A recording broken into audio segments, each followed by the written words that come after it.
Olá, meus amores, estamos ao vivo aqui pelo Instagram, também vai para o IGTV, vai para o YouTube. E hoje o tema é: vem juízo, mas também vem salvação. Então, vamos lá, né? Sempre com o que Deus me revelou na palavra. Quero bater um papo sobre os últimos acontecimentos. Tem sido aparentemente confusos, né?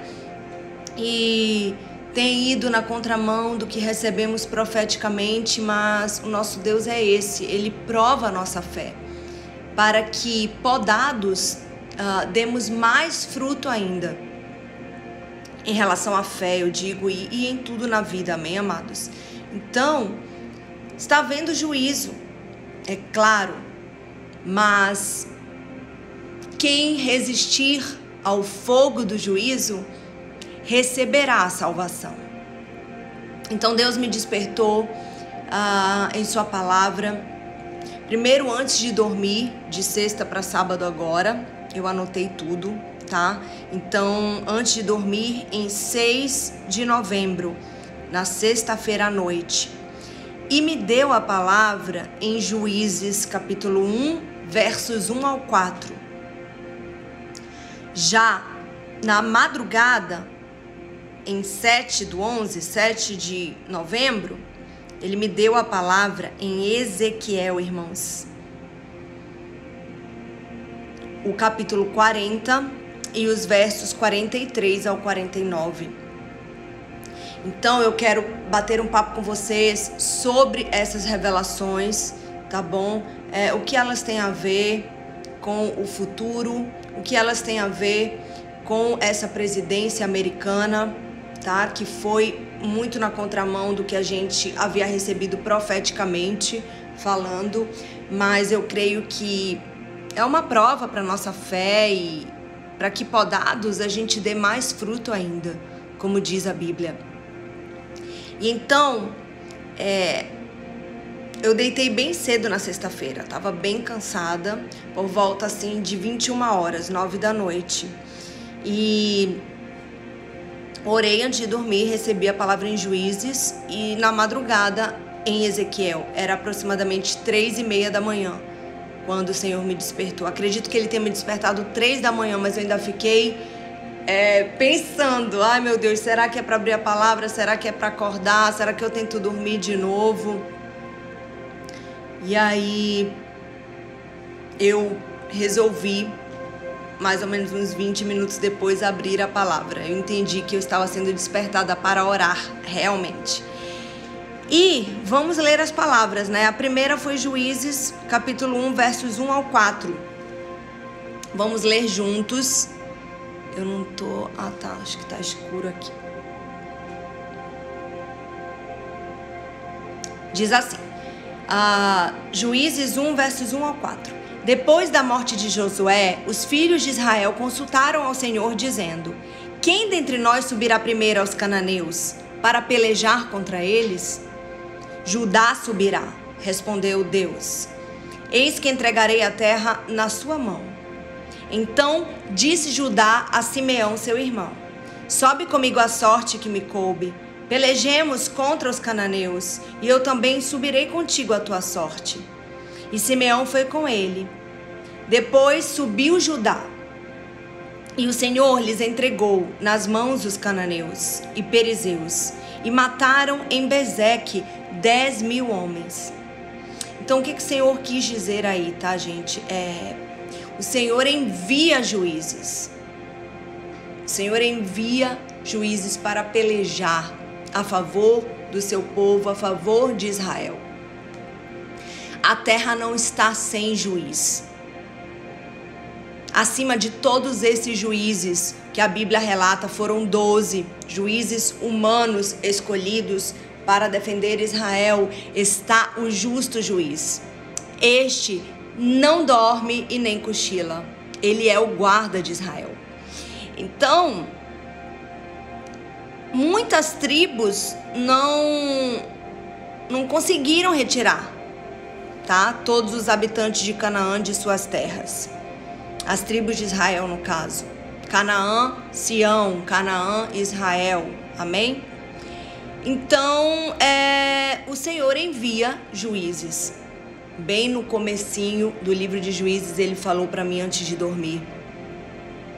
Mas Israel esquece do Senhor e começa a adorar outros deuses. Sempre foi assim, né, amados? Ao longo da história, ao longo da palavra de Deus, a gente vê muitos exemplos que Israel se corrompeu, idolatrou outros deuses, profanou o mandamento que diz claramente, né, dado a Moisés: não terás outros deuses diante de mim, não te prostrarás a ídolos, não te prostrarás a imagens de escultura. Amém? Mas eles foram e se rebelaram. Então o Senhor retira a sua proteção, retira suas bênçãos dos israelitas. Eles são oprimidos por seus inimigos e clamam por um libertador. O Senhor chama os juízes para libertar o seu povo. Mas nenhum foi suficiente, né? Tanto que o último juiz já foi Samuel, que ungiu o primeiro rei, que foi Saul. E assim começaram as histórias dos reis. E a gente sabe que todos foram falhos. Só existiu um rei, um juiz, um libertador que foi perfeito. Este é Jesus, Yeshua, o Mashiach, que por sinal Israel rejeita até hoje. Mas é o único meio de salvação, é o único meio de libertação eterna. Israel passará pelos 7 anos de tribulação? Passará, porque isso está escrito.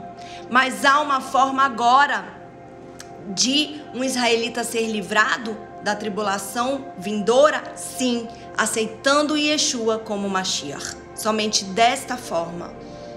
Então eu creio que o Senhor me disse antes de dormir: há juiz na casa de Israel. O justo juiz libertará o seu povo, mas eles precisam crer. Eles precisam parar de profanar o que é santo. Eles precisam aceitar o meu filho. Só é este o meio de obter salvação. Só é este o meio de ser livrado do que há de vir, da ira de Deus. Estamos apenas no princípio das dores, meus amados. O pior ainda está por vir, sim. A angústia de Jacó, as 70 semanas que descreveu o profeta Daniel.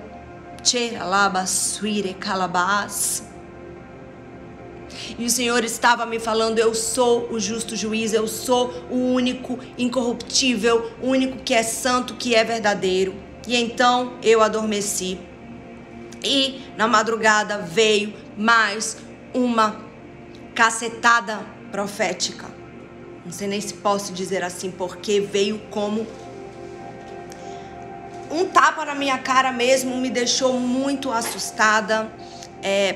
Mas aquela visão da madrugada, que eu vou ler agora, ela na verdade se referia ao futuro. Se referia a algo que a traça e a ferrugem não consumirão. Algo que sim será eterno. E Deus descreveu com detalhes ao profeta Ezequiel. Então, na madrugada, veio a minha palavra do Senhor, irmãos. Ezequiel 40, versos 43 ao 49. Ganchos de 1 palmo de comprimento estavam fixos por dentro, ao redor deste novo templo. E sobre as mesas estava a carne da oferta. Fora da porta interior estavam salas para os cantores, mais precisamente na sala principal, que estava ao lado da porta do norte, com vista para o sul. A outra estava ao lado da porta do oriente, com vista para o norte. Então me disse, acredito aí que tenha sido o anjo de Deus, né? Jesus em sua forma de anjo que se apresentava no Velho Testamento ao profeta Ezequiel.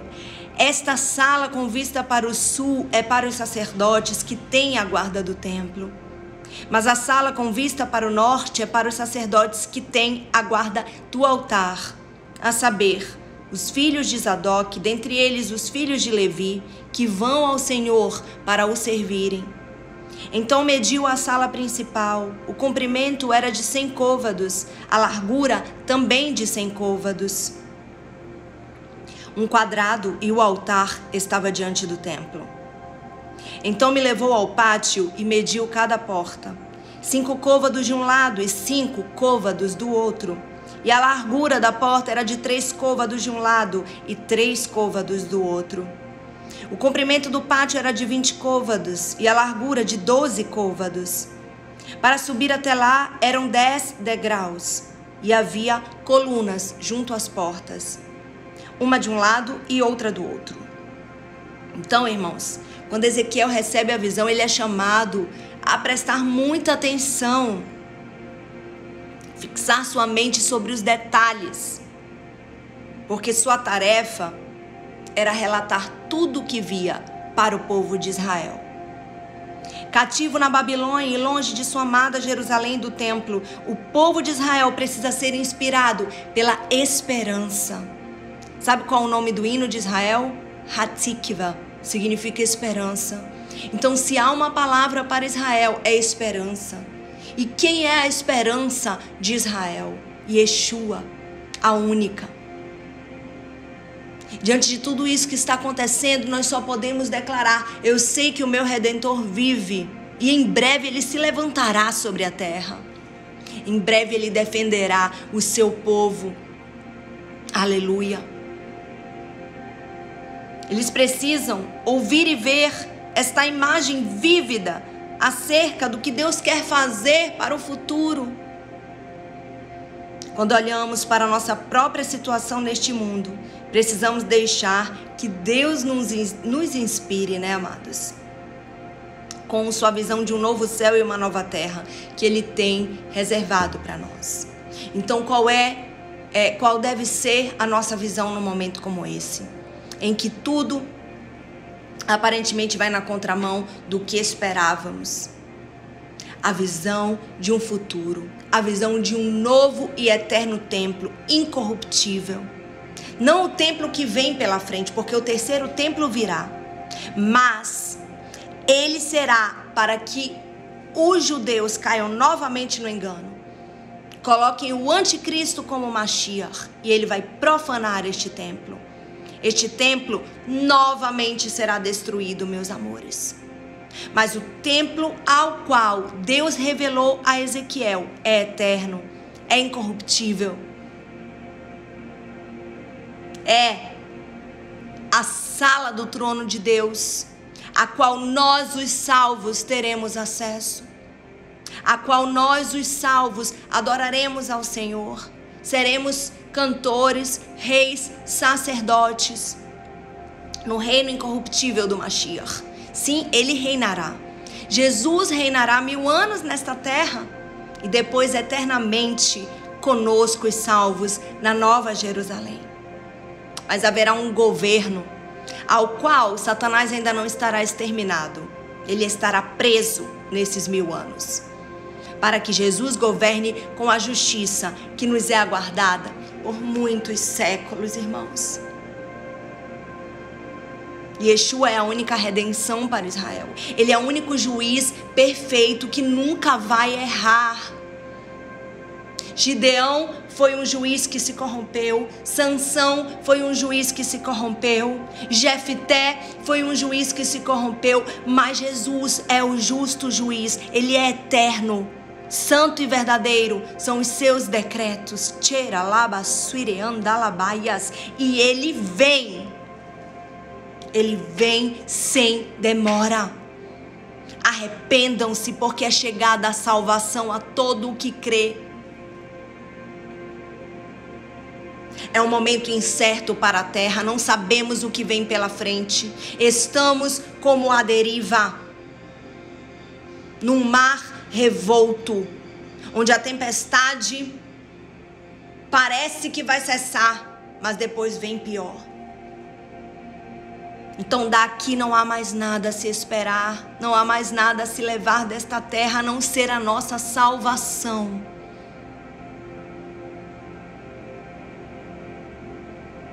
O que é virá e não tardará, porque está escrito. O que o Senhor quis me dizer naquela noite e madrugada? Ele quis me dizer: filha, os juízes desta terra não vão dar conta. Mas há um juiz que não dorme nem cochila. Há um juiz que julgará com retidão. E todos saberão que Ele é o Senhor de Israel. E este juiz apareceu na visão a Ezequiel e disse para ele: relate tudo o que eu estou te falando com detalhes, porque isso vai acontecer. Haverá um novo templo. As medidas deste novo templo são essas. Cada sala será assim. A sala principal será assado com riquezas de detalhes. O anjo de Deus descreveu a Ezequiel. Um profeta de profundezas espirituais. Um profeta que tinha visões magníficas, grandiosas. E que relatou a nós através da palavra de Deus. Então, irmãos, seja Trump ou seja Biden, se a justiça for feita ainda nesta terra, se houve injustiça, se há justiça a ser feita ainda, tudo isso pertence ao Senhor. A Ele pertencem os fundamentos deste planeta. A Ele pertencem todas as galáxias, todos os sistemas, estrelas, reis, príncipes. Dele é a última palavra. Ele é o juiz de Israel.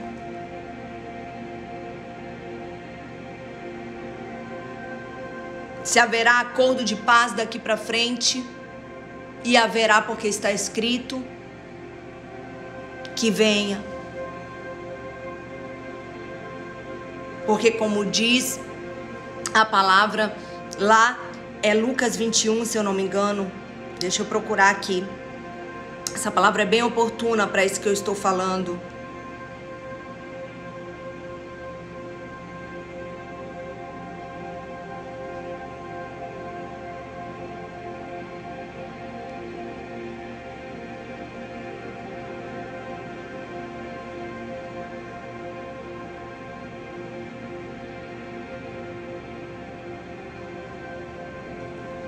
Estou procurando aqui.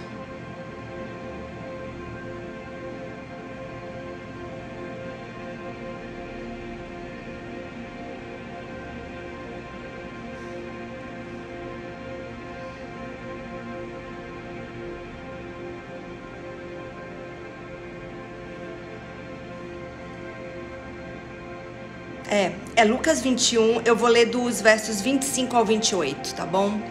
Haverá sinais no sol, na lua e nas estrelas.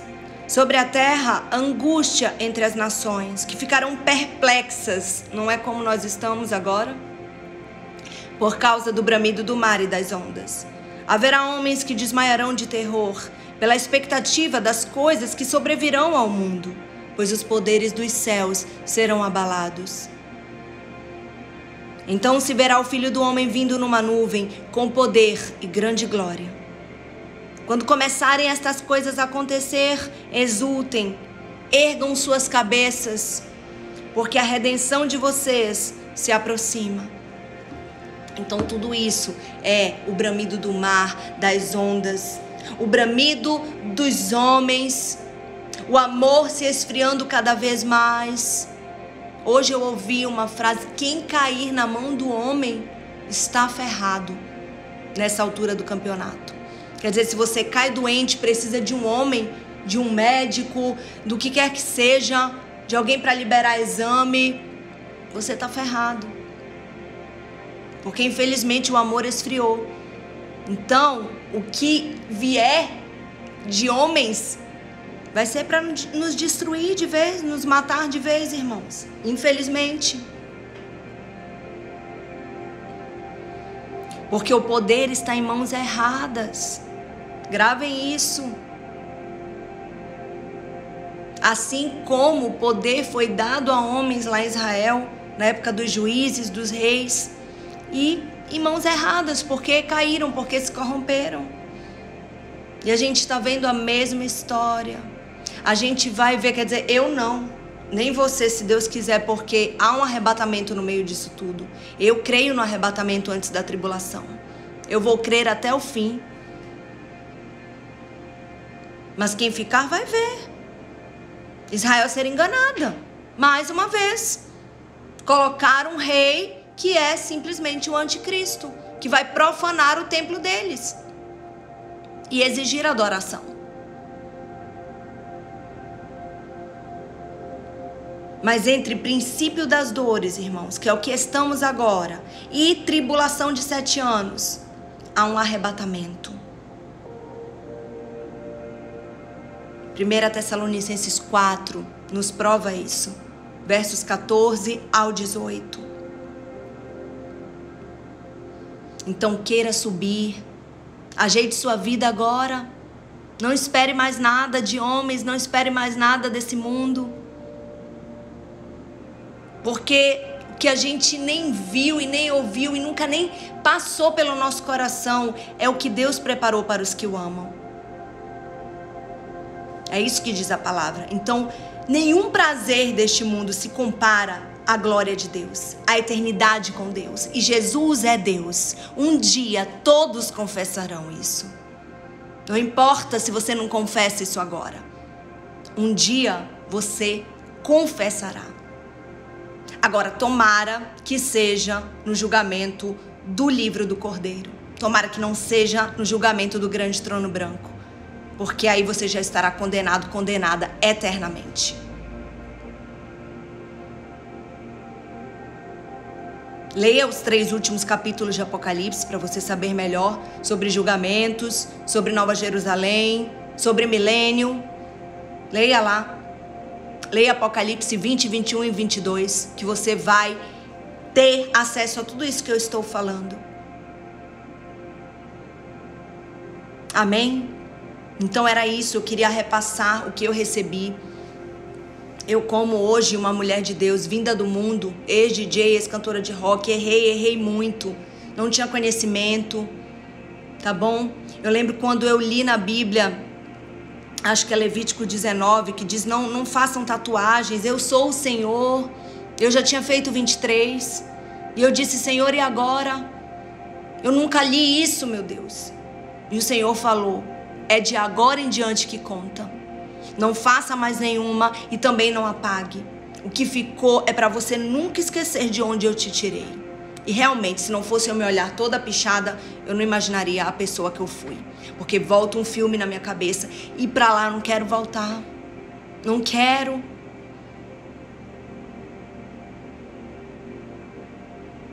Eu quero a eternidade com Cristo e vou lutar até o fim para isso. E vou lutar até o fim para levar o máximo de almas comigo também. Através da propagação da palavra de Deus. Não adianta você crer em profecia se você não crê na palavra. Não adianta você crer no que os profetas dizem se você não vai sempre na Bíblia. Você tem que ter a palavra. É só ela que vai fazer com que você não peque contra o Senhor. O salmista disse isso. Guardei tua palavra em meu coração para não pecar contra ti. Deixa eu ver se eu acho aqui. Para falar para vocês. Tá aqui. É Levítico 19, verso 28. Não façam tatuagens em seus corpos. Nem pelo lamento da morte de alguém, nem por nenhum outro motivo. Eu sou o Senhor quem ordena. Só eu sou o Senhor.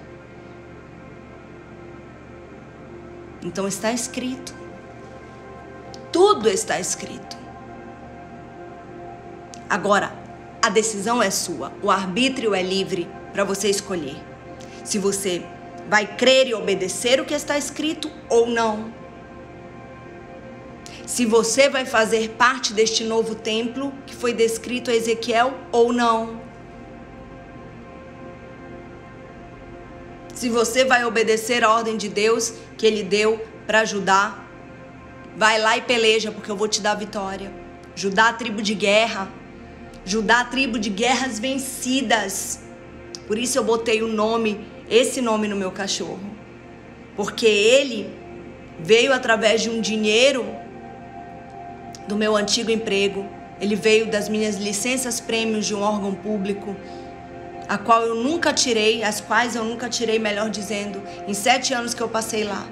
Então ele foi uma retribuição, ele foi uma justiça na minha vida. Ele foi Deus dizendo, tudo que você passou naquele lugar, eu estou te dando, eu estou te retribuindo com uma vida, e uma vida preciosa, para que você cuide. E você vai colocar o nome dele de Judá, porque Judá, além de ter sido a tribo que o meu filho veio, Jesus, foi uma tribo de guerras vencidas. Então é isso que eu te convido nessa tarde. Vença a guerra dentro de você. Seja Judá, vai lá e vence, vai lá e peleja, porque o Senhor te dará os teus inimigos nos teus pés. Tão somente se o teu juiz for o Filho de Deus, seu nome é Jesus, ele é o Messias, e um dia todos confessarão.